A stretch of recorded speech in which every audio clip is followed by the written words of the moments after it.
This is Focus on Your Health. It's brought to you by Kingman Regional Medical Center in historic Kingman, Arizona. I'm TG LaFredo, and this week I'm coming to you from the home studio. My guest is Dr. Lyanna LaFredo. She is a pediatrician at Joshua Tree Pediatrics at KRMC. She is also my wife, but don't hold that against her. Dr. LaFredo, welcome back. Hello, and hello, everyone. This week on the program, we are talking about respiratory syncytial virus. Or RSV. Yes, better known as RSV. And it's everywhere. It's everywhere right now. Is that correct? Yes, it's on the news, and I think everyone has it or has had it. Not everyone has it. But I hear a lot about it in the news. So we should begin. This is a term that I've heard a lot of, but let's get a proper definition. What is RSV? So RSV stands for Respiratory Syncytial virus. It is a common respiratory virus. It's been present for ages. It's not a new virus. It causes a common respiratory illness, sort of like the common cold. The difference is that in young children and infants, it can cause more severe illness, specifically bronchiolitis and pneumonia.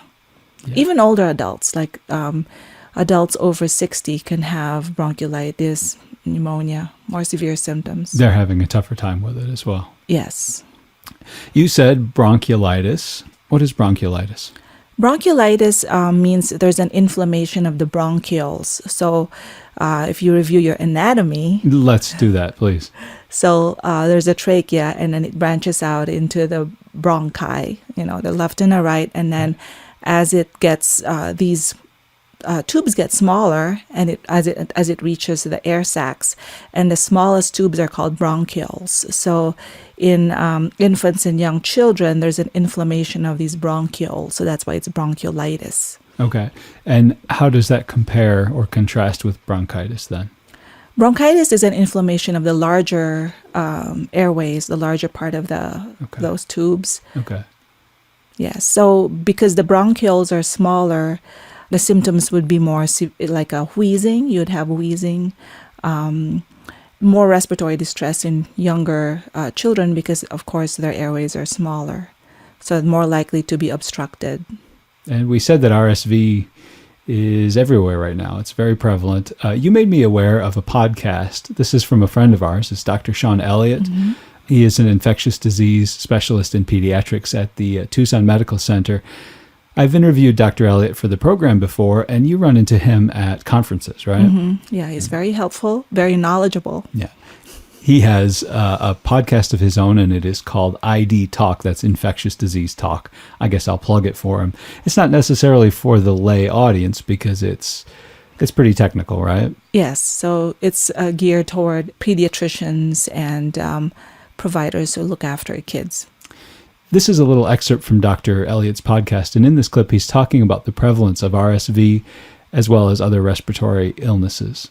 Arizona, unfortunately, right now, this week, as I talk to you, is number one in the country for hospital bed occupancy at 98.8% of hospital beds. Importantly, that's 98.8% of available hospital beds that are licensed for pediatric admission. And that includes general pediatric beds and pediatric ICU beds. All of them are completely filled. And I'm being careful to distinguish available beds because there are, as you'd imagine, staffing issues as well. So it's not every physical bed in the hospital that is filled, or in the state that is filled. It's the staffed beds are almost completely filled on a daily and nightly basis. So, Dr. LaFredo, we just heard Dr. Elliott say that in Arizona, 98.8% of available pediatric hospital beds have been taken or are currently taken. So are you seeing those numbers the same in Mojave County as well? Yes. So we're seeing more children and adults being affected with RSV, either at urgent care, our clinics, at the hospital. And we've also experienced the same problem with transferring patients out. So one of my colleagues recently asked help from me because he had an infant in the hospital who's in respiratory distress and needed a higher level of care, but it was difficult for him to find an available bed. So he was trying to transfer the patient to Phoenix Children's and Banner, and they were all filled. So I suggested maybe trying Las Vegas, and seeing maybe if they have an available bed there. Yeah. And were the beds just as full in Las Vegas? Did you find a bed for the child? I don't know. I think so, haven't. yeah. Yeah. Gosh. Okay, so it's a pretty serious situation. Yeah. So, you try to manage the patient as much as you can here. Yeah. Because you know that it's going to be hard to transfer this patient out. Right. Yeah. Well, and what are some of the numbers that you're seeing in Mojave County? Based on the Arizona Department of Health website, so they keep track of the numbers of RSV cases, we've had a total of, as of the week of November 20th to 26th, we've had 91 new cases. That's up 15% from the previous week. And so far, we've had 348 cases this season in Mojave County alone. In Arizona, the numbers are even higher, of course. So that's like 1,500 new cases in that same week from 11/20th to 26th. And so far this year, we've had almost 7,000 cases in Arizona of RSV. We're talking about the end of November, the very beginning of December. What kinds of numbers do you usually expect to see? You said RSV is nothing new. It's been around a long time. What Yes. kinds of numbers do you usually expect to see right now? We usually see maybe, I looked at the graph from the health department, and it compared new cases weekly in previous years, the previous 5 years before this year. And it's usually about 10 new cases per week. So In Mojave County. In Mojave County. And 91 new cases per week is really high. Right. And typically we see cases of RSV more late December, January. And this year, RSV season came early. We started seeing cases in October, maybe even before that, but definitely October, and now it's peaking. So the season arrived early and the numbers are way high, or it's peaking now, or at least we hope, right? I guess we don't know for sure. Yeah, it's still not slowing down because this week's numbers are up 15% from the previous week. Right. How do we explain the difference? Or, are there theories about why it's peaked early and why the numbers are so high right now? Well, because we have a lot of children who have not been exposed to RSV because of the pandemic. Remember, with all the pandemic restrictions, all these viruses, we didn't see RSV cases or very many cases the past couple years. Because people are not, or kids are not in school, or daycares were closed. They're just all isolated at home. So they're not passing this virus around. So we have all of these children who have not been exposed to RSV. And I think now we're seeing all of these children getting sick at the same time. This is also something that is strange if you look at the ages of the children being affected by RSV. Typically, infants are the ones who are affected by RSV, but this year there are infants who are affected, of course, but most of the children we're seeing are between the ages of 1 and 4. Okay. Yeah. So it's reaching kids who are older than usual. Older than usual because these are the kids who have not been exposed Yeah. the past couple of years because of the pandemic. The idea there is that if they had been exposed, they would have antibodies still? Yeah, they would have some antibodies. You can still get sick with RSV if you've had it in the past, but you won't have it as severe. Okay. Because you've been exposed, you have, some antibodies against it. So how long do those antibodies tend to last? They don't really... We're talking 10, 12 months, right? Because you're saying Yes. the kid would have had it a year ago, and then if the kid got sick now, would have a milder case. Yeah. Yes. So, and then also one of the weird things about this RSV season is the kids because when we see the severe, I talked earlier about young children and infants having the wheezing and the pneumonia and the bronchiolitis. It seems like these children now are older, like 1 and 4, between the ages of 1 and 4 are having these symptoms of wheezing, when before they would have mild cold symptoms, like more of cold symptoms. Some of them, like usually under 3, they would have wheezing, but now kind of like older children and having wheezing as well. Okay, so the idea for why this is so prevalent, why RSV is so prevalent right now, is that kids were sort of in their cocoons for a year and a half, 2 years, something like that, right? Now they're back out in the mix, and they're spreading. Kids are good at spreading diseases, spreading germs. Yes. Adults are good at it too, but kids specialize in it. Mm-hmm. But if that theory holds up, then you would be seeing high numbers probably would mean the same, right? You'd be seeing high numbers in common cold, or higher numbers in common colds and in the flu. And we're seeing that because it's not just RSV. We're seeing all kinds of viruses. We have this respiratory panel that tests for all the viruses, and we're seeing flu now.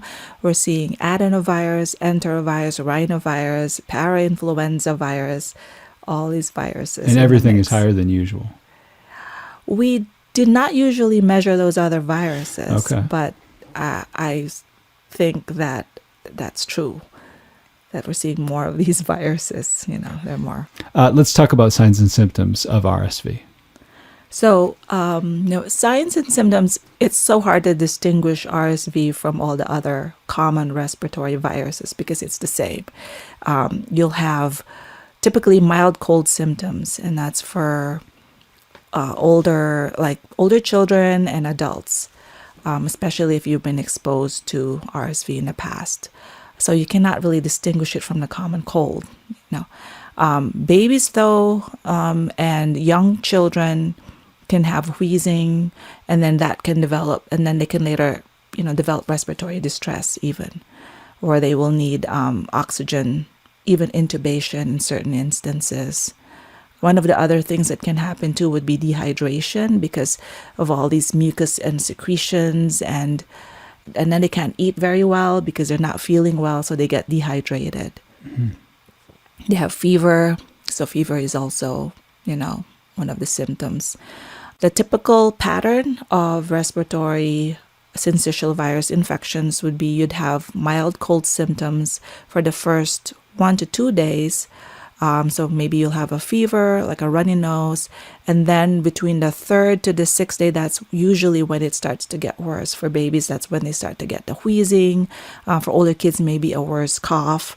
And then typically it lasts about 1 to 2 weeks. Although what I've noticed is that coughing can linger for 3 weeks on average. Wow. Yeah. So it's even a long after time. Yeah. It is a long time. Yeah. Yeah. You said some of the cases can end up pretty serious. A kid may end up in respiratory distress. So what are the warning signs you're watching for or listening for?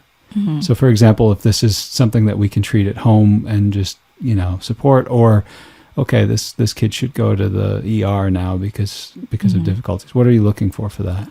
Look at, mothers know, or parents know how their babies are usually. So their babies are usually, bright-eyed, happy, but then children if they're going into respiratory distress, they're not smiling anymore. They can be more listless because they're struggling to breathe. Monitor their chest because then you could see that they're really, their ribs are kind of going inward. Like you could see the spaces between the ribs going inward, and that's and then also under the ribs. You'll see it being whenever they breathe, it's kind of going inward. So that's a sign of respiratory distress. And then, of course, severe cases, they will start becoming cyanotic. Their fingernails start getting blue and the lips are blue. And this is really severe. You don't want to wait until it gets to that point. Right. Yeah. Right. So if you're seeing some of those other symptoms that you were mentioning, some of the distress, some of the difficulty breathing, either call an ambulance or go right away to the ER. Yeah. And then another sign that you want to look for where you want your child to be seen is if your child is dehydrated. Mm-hmm. So they're not peeing as much, or like when they're crying, there are no tears. That's a sign of dehydration. Their skin usually bounces back when you press on their skin. The color also, usually when you touch your skin, it turns pale just for maybe 1 or 2 seconds. Mm-hmm. But if it lasts longer than that, it takes 2 to 3 seconds, or longer than 2 to 3 seconds, and that's a sign of dehydration. Right. And I know that emergency rooms, I understand, it takes a while to get seen. They're very often crowded. I understand that, right? Yes. And certain cases, certain things that come up, you can wait and see your general practitioner the next day. Respiratory distress is not one of those things. No. Don't wait around. Yeah.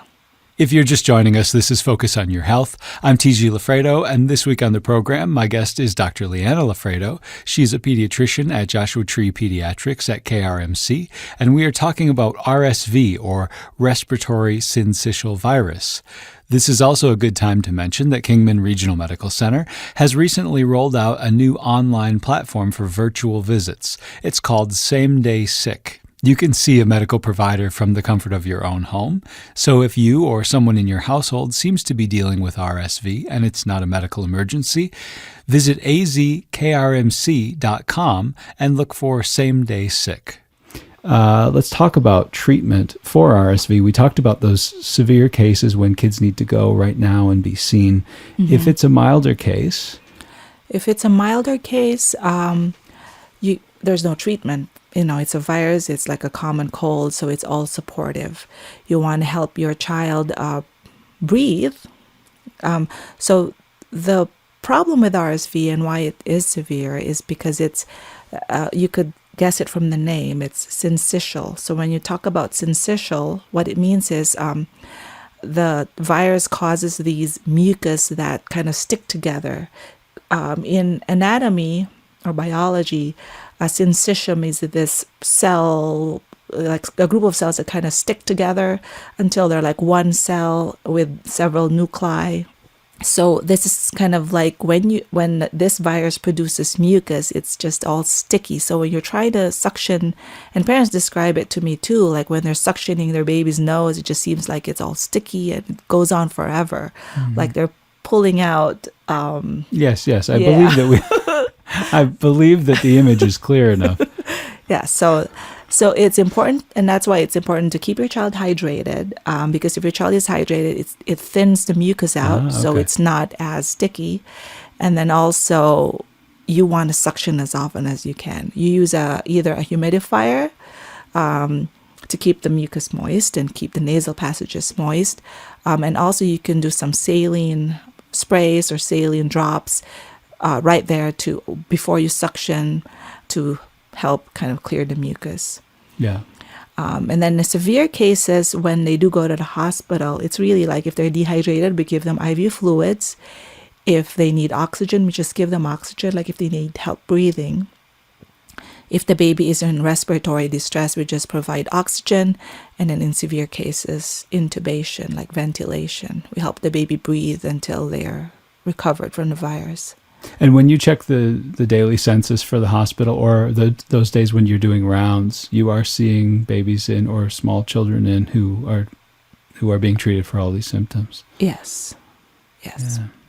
We also, so in the hospital, you can also, like if there's a history of asthma, we also give them albuterol, can help open up the airways. Is that a major complicating factor if a child has asthma and then gets RSV? Does it? Yes, it's more. Or if there's a family history of it, they're more likely to wheeze. And then there's also a study before that. If you've had a history of RSV when you're an infant, it increases your risk of having asthma in the future when you're older. Really? Yes. And also regarding treatment, if the child has a fever, then give your baby or child acetaminophen or ibuprofen. How do you figure the dosage? It's weight-based, so okay. Ask your pediatrician. Or it's in a box, like, if the weight is there. Yeah. If you know your child's weight, then you'll know how much to give your child. It just seems like a reasonable question. All right. Well, we said that RSV is everywhere. Let's talk a little bit about prevention. What sorts of tips do you have for that? Well, so RSV is spread by droplets. So when you cough or sneeze, then and one of those droplets reach your eyes, nose, mouth, then you can get RSV. So it's important for people to cover their coughs. We always talk about, and sneeze, we talk about that, so you don't spread the virus. The virus particles can also stay on hard surfaces for a long time, so you have to be careful with make sure you sanitize surfaces, and also be careful when you're out and about and touching doorknobs or. I was just about to say, as though I don't hate doorknobs enough as it is. Yeah, maybe be careful. Hand sanitizing. Yeah.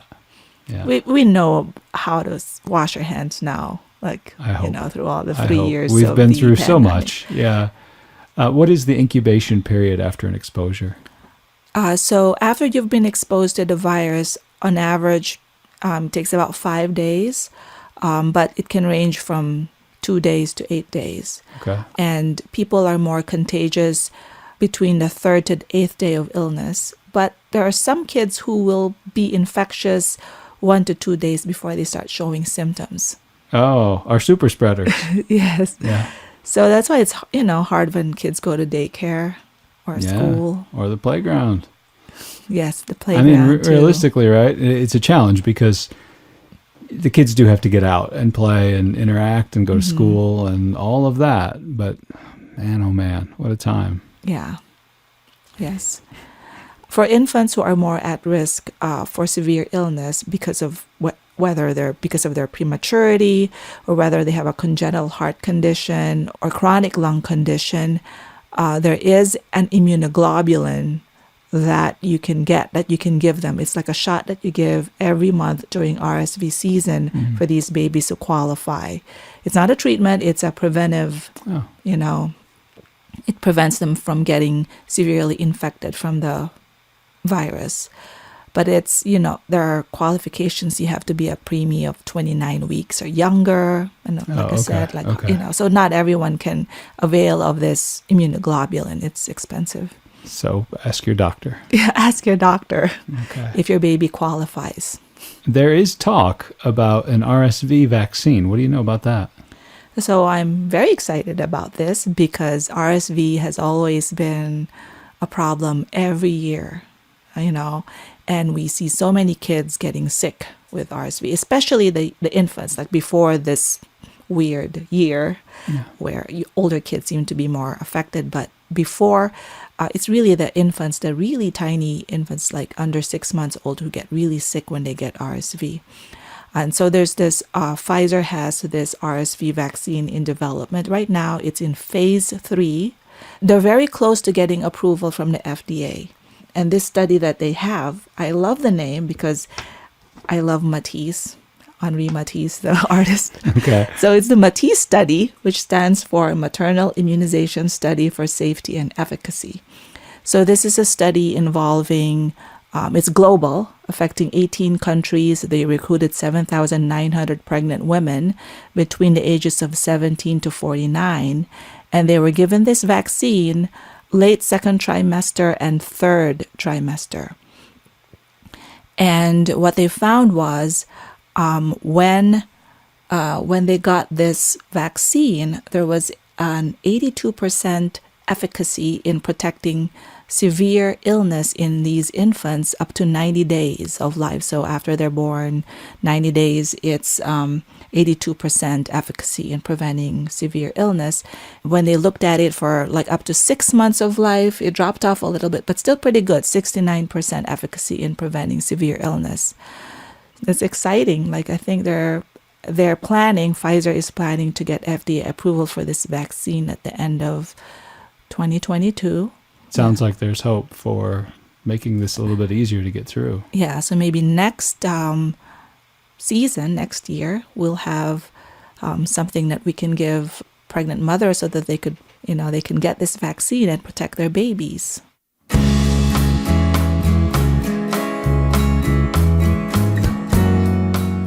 That is Dr. Lyanna LaFredo. She is a pediatrician at Joshua Tree Pediatrics at KRMC.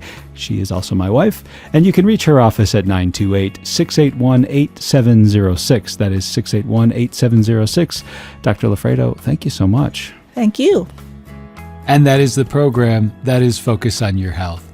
I'm TG LaFredo. Thank you for listening. And as a reminder, if you or someone close to you is dealing with what seems to be RSV, if it's not a medical emergency and you'd like to see a provider, you can check out KRMC's new online platform, Same Day Sick. Visit azkrmc.com for more information. Thank you for listening. Stay healthy, and we'll catch you next time.